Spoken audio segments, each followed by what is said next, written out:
This video is made possible by our loyal Patreon supporters. Visit patreon.com/PsycheTruth. Hey, it's Corrina, your virtual health coach. And in this video, I want to talk about hunger. So this is all about understanding why we can still feel so hungry even after we've eaten a big meal. This is also going to help us to know when we're putting together a meal, whether or not that meal is going to be satisfying to our hunger. And if you are someone who just feels like you are constantly hungry all the time, then I think this video will help you understand why. So I'm going to be telling you about the hunger pie. And while this is maybe more of a pie chart than an actual pie, I think this is a really helpful tool that you can kind of carry with you in your toolbox to help you make healthier decisions. So before I get started, I would love for you to chime in down in the comments. Let me know, how big of a problem is hunger for you? So you could do this on a scale of 1 to 10, or you could just leave me a comment letting me know if you feel like this is a big problem, or if you feel like there's another obstacle in your health and weight loss journey that you'd like me to address in a future video. So you can see that I've already started filling out my hunger pie chart. And I'm gonna start with talking about macronutrients. So that's our carbohydrates, proteins, and fats. And there are a lot of diets out there which focus solely on the macronutrients, or the different ratio or distribution of macronutrients in your diet. So just to show you that there's a really broad range of different macro ratios that people recommend, I have 3 diets here.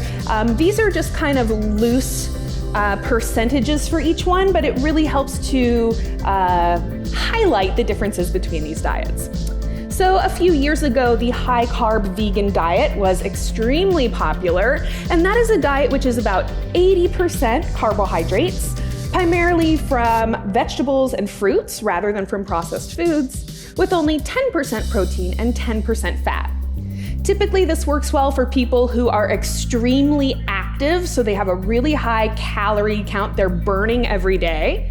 And just as a point of contrast, the ketogenic diet, which has gotten extremely popular in the last few years, is only about 5% carbohydrates, 25% protein, and 70% fat. And the whole idea of the ketogenic diet is that it keeps you in a fat-burning zone. So this is, I feel, both pretty extreme diets, but you'll see these a lot, especially in the great world of YouTube, where there's a lot of different people sharing the diets that work for them. And then just as a final point of contrast, I have the Mediterranean diet, which is about 40% carbs, 20% protein, and 40% fat. This might be the closest representation to my personal diet, although I really do not track my macros. I think a lot about the other components of the hunger pie, so let's move on to the second slice.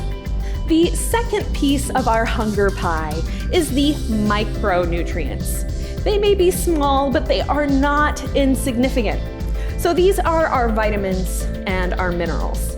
And our bodies need these just as much as those macronutrients that we talked about in the previous take. Now, if you're eating a diet that's primarily natural foods, vegetables, fruits, whole grains, these foods tend to be very abundant in your micronutrients like vitamins and minerals. But if you're eating a lot of processed foods, there's a really good likelihood that you are deficient in some of these minerals. And a craving can oftentimes be linked directly to a specific deficiency. So for instance, salt cravings tend to be a signal that you are deficient in minerals. So there's a lot of different minerals out there, but if you're just eating the typical table salt, that really only contains sodium. So a great recommendation is to switch to a sea salt instead of a regular table salt, because a natural salt, and especially something like this pink Himalayan sea salt, has a lot more of those other minerals in it, so that you're making sure to satisfy your mineral deficiency, and that can be a really big help in getting rid of salt cravings. I just want to show you a couple of other items here that can be helpful for supplementing your micronutrient intake in addition to eating lots of those healthy vegetables, fruits, and all those things that we talked about. So the first one is a green powder. This is a wheatgrass powder juice. Now, wheatgrass is one of the most nutrient-dense foods out there. And basically, when we're talking about nutrient density, we could think about our pie and ask, well, how much of the pie is filled with nutrients? So something like wheatgrass is a really great, very nutrient-dense thing. Adding something like this to your juice or smoothies or whatever is a great way to supercharge your micronutrient intake. And then something that I drink a lot of here in Texas because it is so hot is aloe vera juice. It does taste a little bit like aloe vera, which can take some getting used to, but it's super refreshing, super hydrating, and it's a really great source of micronutrients. The third slice of my hunger pie chart is H2O. And this is just reminding you that dehydration can be confused as hunger by the body. Now, I've talked a lot about encouraging you to drink more water. A couple of great things to make sure you're doing is to drink a glass of water about 30 minutes before your meal. And if you can, try to avoid drinking a huge amount of water with your meal while you're eating. It just kind of dilutes all of your digestive juices and can tend to help you feel a little bit more bloated after eating that meal. So drinking water before you have a meal and all throughout the day is a great recommendation. And I just want to tack on that even if you're somebody who's drinking lots of water, you want to make sure that you are still getting your micros, okay, your minerals, because if you're mineral deficient, your body can have a problem with actually absorbing the water and using the way it's supposed to. So again, little mention of something like Himalayan pink sea salt. I would also throw in there that aloe vera juice is an excellent way to improve your hydration or your body's ability to absorb and use the water you're drinking because it also contains electrolytes. Cool little fact about electrolytes, they're basically present in every natural food out there or plant-based food out there. So if you're eating lots of vegetables and fruits, you're probably good to go on your minerals and electrolytes, but these things can be helpful for supplementing that in case you're not eating as many fruits and vegetables as you think you should. The fourth slice of our hunger pie chart is fiber.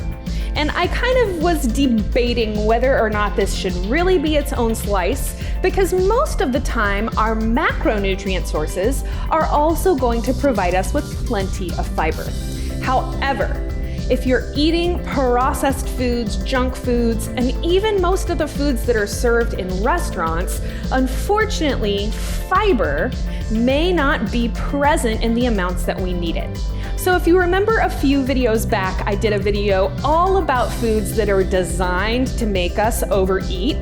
And I talked about how the food industry is actually competing for what they call stomach share. Like how much of your stomach space can they fill up with their foods? Or how much of your stomach pie chart can they fill up? And one of the techniques that these companies do to get you to eat more food is actually process the foods and remove the fiber content so that the food doesn't fill you up as much. So I talked about vanishing caloric density, and if you have heard me talk about enriched flour ad nauseum over the years, one of the big missing components in that white flour, enriched flour, which you're gonna notice on almost every single food label if you start looking, is that it's basically lacking fiber. And that's one of the reasons that you can sit there and eat an entire bag of potato chips or Cheetos and still feel hungry when you get to the bottom. The last thing I want to say about fiber is that it's ideal for you to be getting your fiber from natural food sources rather than from a fiber supplement. It's more bioavailable, which means it's just easier for your body to use. And it's a good idea to be eating those natural foods anyways, because they give you your macronutrients and your micronutrients, and they're going to fill you up better than those processed food alternatives, which maybe don't contain any of those important nutrients we need. So I included energy here on my chart because clearly a big reason we feel hungry is just that our body needs more energy. But I'm gonna go ahead and zoom past this one because we satisfy our energetic needs with those macronutrients we talked about earlier. So what is this last slice? The question mark. This is what I call artificial hunger. And basically, this is what occurs when we've actually eaten plenty of calories, but our body can get confused and think it's still hungry. So let me show you how this happens. So I have these two blood sugar charts here as an example. So when you eat a junk food or just a highly processed food, that enriched wheat flour we were talking about earlier, this also would apply to things like sodas or anything that just contains a lot of sugar. You're gonna get a really quick and very, very high blood sugar spike.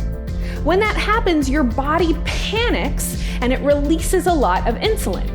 So here's the release of insulin, sending your blood sugar way back down, and what tends to happen is that it kind of overcompensates. So now, maybe let's say your hunger needs are like right here, you can see that simply with this big spike of your blood sugar, now you've created more artificial hunger as your body has panicked to try and get your blood sugar level back down.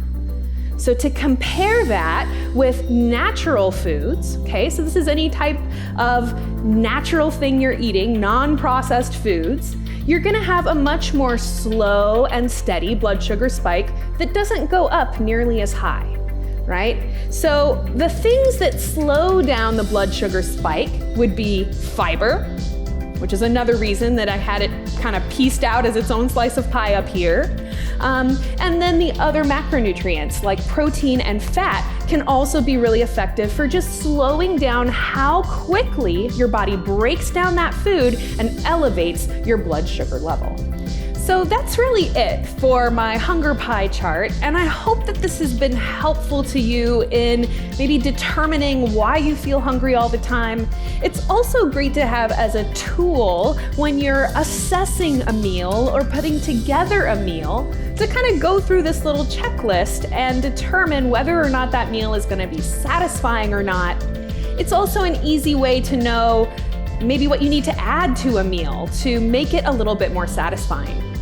I also use these guidelines when I'm doing things like making smoothies or making soups or making salads to kind of make sure that I have the components in that food that are gonna help satisfy my hunger for as long as possible. I think one of the best ways to really know if you're actually hungry or actually still hungry after you've eaten a meal is to ask, would I eat a salad right now? Basically what this is gonna tell you is, are you really hungry or do you just wanna keep eating burgers or pizzas or whatever, right? Because you don't have to be hungry to eat those things for most people. But if you get to the end of a meal and you still feel hungry, eat a salad. Not only is this going to satisfy those micronutrients that you might be deficient in, we get a lot of fiber from salads, especially the more chickpeas and nuts and avocado and other ingredients we add into the salad. And there's also this effect, just the amount of chewing that goes into eating a salad is really great for stimulating those digestive juices, salivary enzymes, and all of these different chemical components that go into satisfying our hunger and helping us to digest our foods as well as we can. Thank you so much for joining me today, and remember to leave me a comment down below, either letting me know how big of a problem hunger is for you, or any requests or questions that you'd like me to address in a future video. I always love hearing from you guys. I've pulled out a couple of related videos for you to check out if you're looking for more information and other helpful tips for taking control of your health, your weight loss, and just feeling good, which is, in my opinion, the main reason that we try to eat healthy, because it makes us feel amazing. So thank you for watching, thank you for your comments, and I look forward to seeing you in the next video. many of our subscribers don't see our videos. Make sure that you click the notification bell. And if you haven't already, follow us on social media for tips, tutorials, giveaways, and daily inspiration. Introducing Yoga Plus, offering a free series every month with over 300 different videos. Take control of your health. Work out anytime, anywhere. Yoga Plus. Download now for free.